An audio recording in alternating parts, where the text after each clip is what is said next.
The other issue to the rises here as to whether or not the Channel 9 totally screwing this up has emboldened those who are looking for reforms in the media.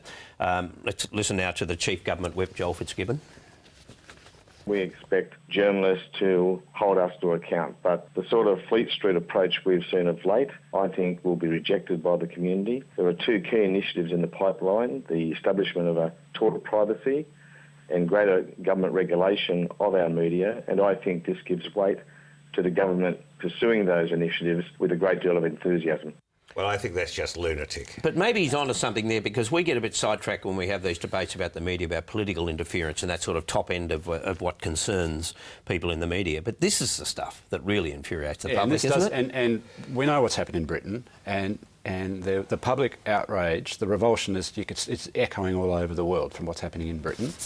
And the point here is, if a current affair thought it could bring down the government with a small cheque for $60,000, then you've actually got, in the real world, quite an interesting question to ask yourself. Should any current affairs program think it's in the position to bring down a government? Well, you obviously don't want governments gagging media, but there is a relationship. Well, they didn't air the program. Saw as a story. We don't know whether they did it deliberately. I'm talking about public perception here. Craig Thomson has gone from being the most reviled politician probably in our recent memory to potentially claiming the moral high ground for no other reason because of overreach. But on the point that Barry's making... There's no point laughing here. I mean, it's the overreach that's made this guy look relatively better than he really is. I don't think the average kind when of you say they didn't air the program, they aired the story. They just didn't run the interview. They aired the story. All the allegations she was prepared to make were put to her. Right, and there are all sorts of defences that Craig Thomson had in law if he felt he'd been defamed, as we found when he threatened Fairfax,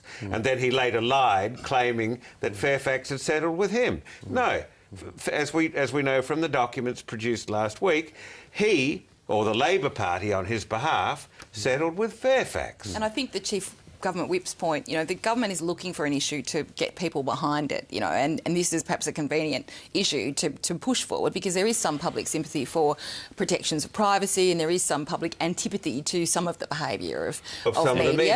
Anyway, so, it's a good the greater argument is to keep the press free.